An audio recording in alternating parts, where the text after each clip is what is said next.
The next one, we have also their beliefs, healing arts, and secret knowledge.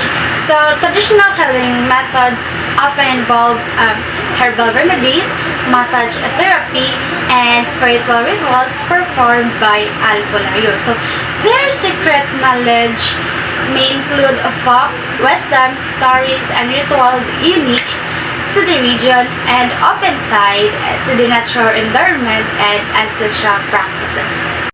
The next also we have the distinguished personalities in their locality. So Iloilo was produced many distinguished personalities across various fields. So some notable figures include Graciano Lopez Haina, a prominent Filipino writer, orator, and nationalist during Spanish colonial period.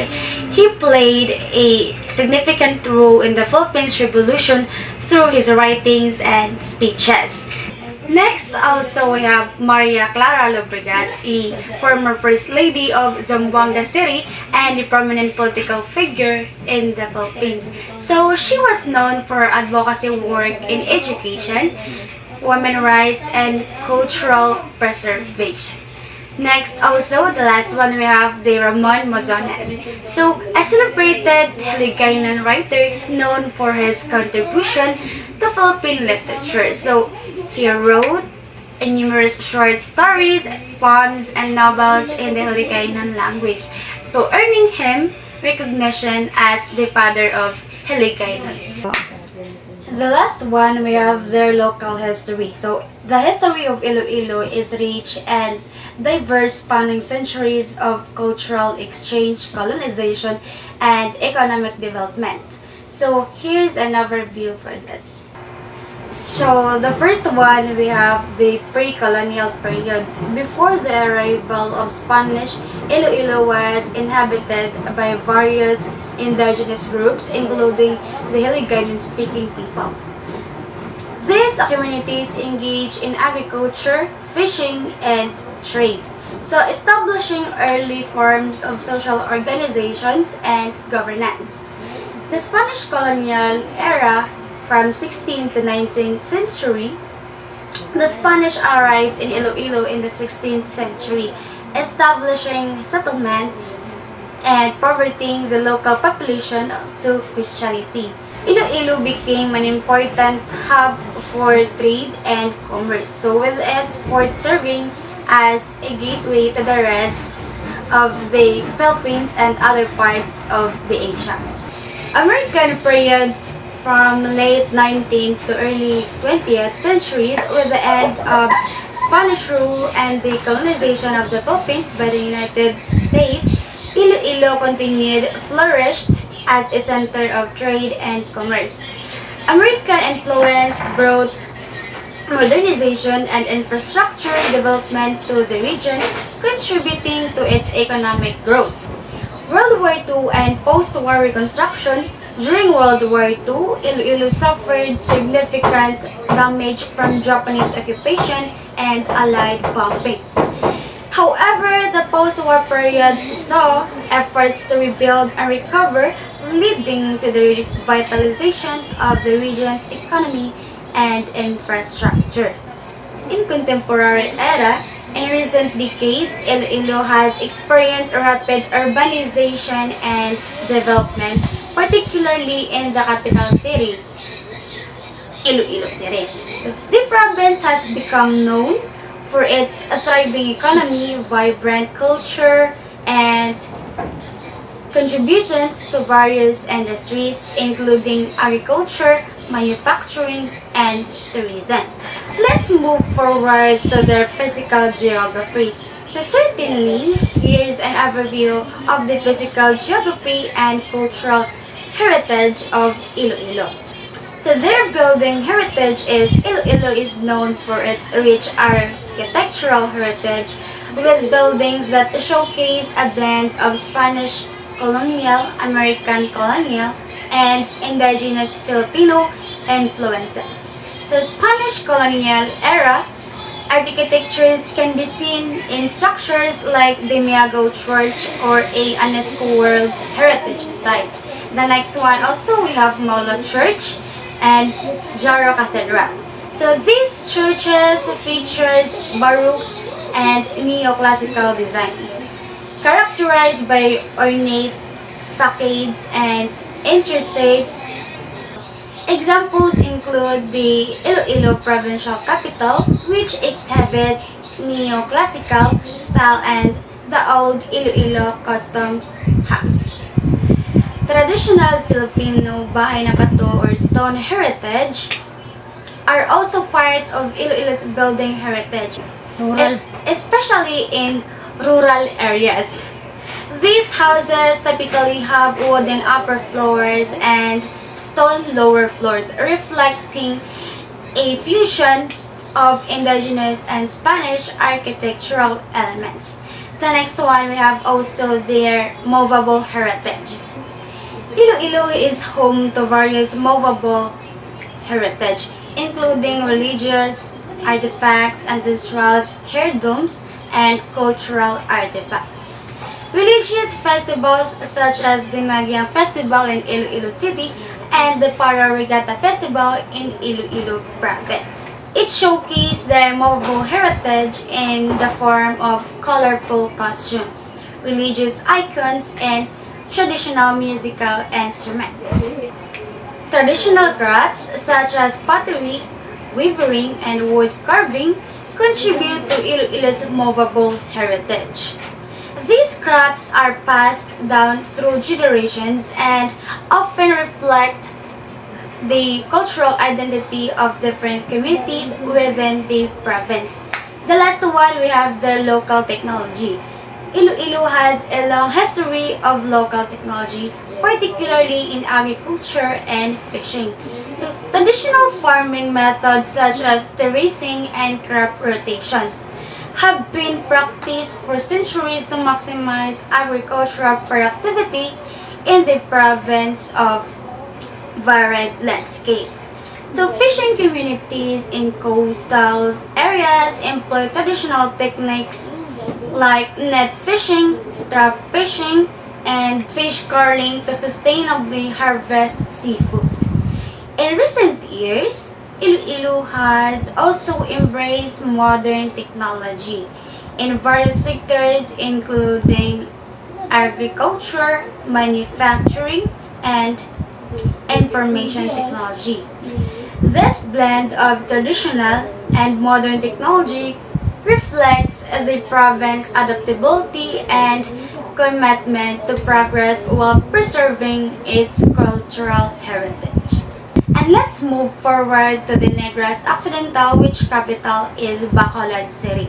So certainly, here's an overview of the local human geography of Negros Occidental, covering aspects of identity, natural heritage, and cultural expressions and rituals.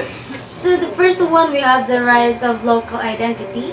Negros Occidental has a strong sense of local identity shaped by its history, culture, and diverse communities. The province is known for its rich sugar industry, which has been a significant part of its economy and identity for centuries. The sugar plantations and hacienda have played a central role in shaping the social structure and cultural dynamics of the region. Negros Occidental is also home to various ethnic groups including the Hiligayno-speaking population who have contributed to the development of a distinct local identity through their language, traditions, and customs. The second one, we have their natural heritage in the locality. Negros Occidental boasts a diverse natural heritage including lush mountains, scenic coastlines, and fertile plains. Mount Calaan, an active volcano and the highest peak in Negros, is a prominent natural landmark as is protected as a part of the Mount Calaan Natural Park, which harbors diverse flora and fauna. The province is also known for its beautiful beaches and marine biodiversity, particularly areas like Sipalay, Lacaon Island, and Danhugan Island, which offer communities or opportunities for ecotourism and outdoor recreation. The third one, also we have their dance or their festivals. One of the famous festival in Negros Occidental is the Mascara Festival, held annually in Bacolod City.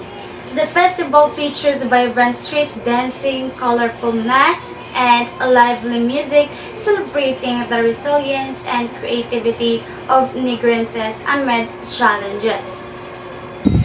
Other festivals in the province include the Pentaflores Festival in San Carlos City, which showcases traditional dances and floral-themed celebrations, and the Pasalamat Festival in La Carlota City, which expresses gratitude for the province of agricultural bounty.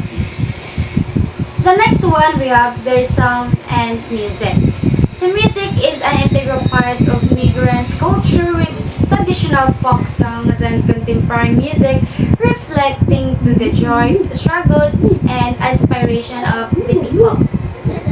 The next one, we have the rituals or their ceremonies. So rituals and ceremonies in Negros Occidental often revolve around agriculture, religion, and cultural traditions. Planting and harvesting rituals known as paglalayag and pagsasalamat are performed by farming communities to invoke blessings for a bountiful harvest and express gratitude to deities or ancestral spirits. Religious ceremonies such as fiesta in honor of patron saints are celebrated with procession, feasting, and religious rites, highlighting the strong influence of Catholicism in the province. The next one, we have also their language, poetry, literature, and documents. The primary language spoken in Negros Occidental is Hiligaynon and also known as Ilonggo. So, which part of Visayan language family Hiligaynon is used in everyday communication? Literature and poetry reflecting the cultural identity of the region.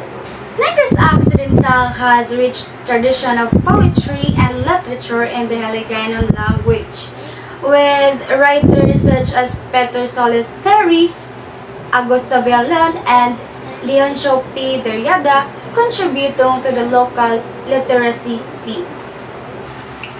Historical documents such as land titles, genealogical records, and government archives provide insights into the history and development of Negros Occidental, including its colonial past and socio-economic transformations. Let's move forward to their local cuisine.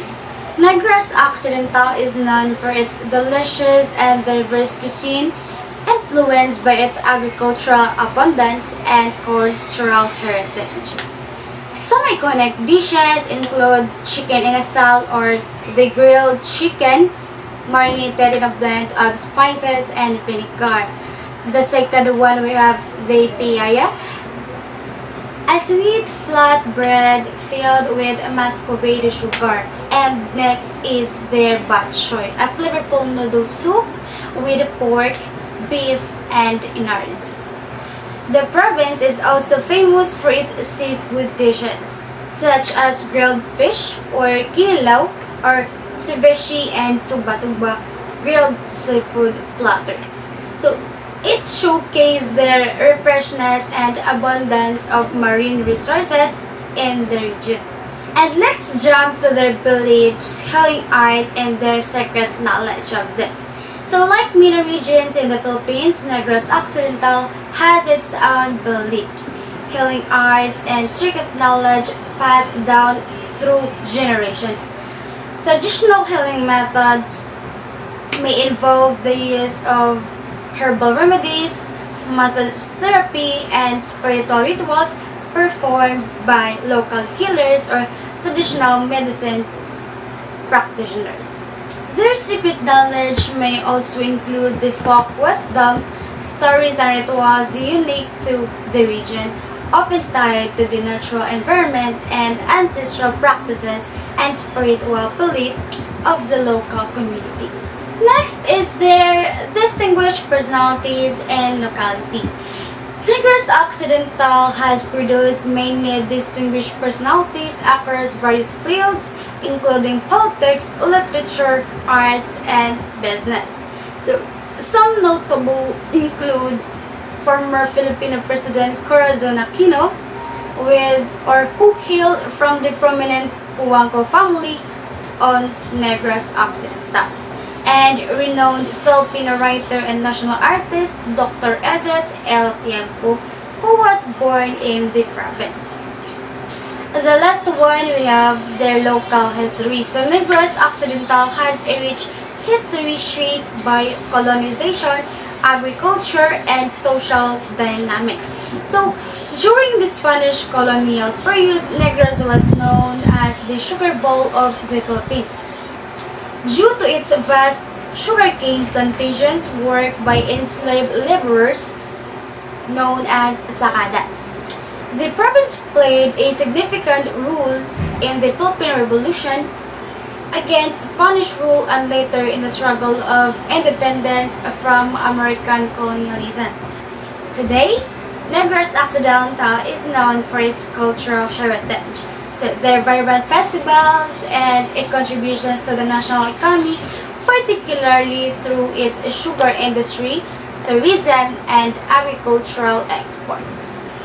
The last one, we have their physical geography. So the first one, we have also their building heritage. Negros Occidental boasts a rich architectural heritage with buildings that reflects its colonial past, cultural diversity, and economic prosperity. Spanish colonial era architecture can be seen in structures like churches, ancestral houses, and government buildings. So examples include the San Sebastian Cathedral in Bacolod City, the Balay Negrens in Negros, the Balay Negrens Museum in Silay City, and the Old Capitol Building in Bacolod. Next is their movable heritage. Negros Occidental is home to diverse movable heritage, including religious artifacts, cultural artifacts, and traditional crafts.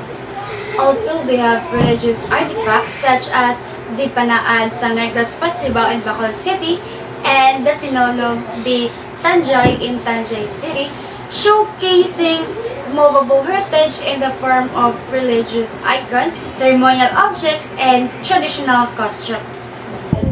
Negros Occidental has produced talented musicians and composers who have contributed to the local music scene and Filipino music in general.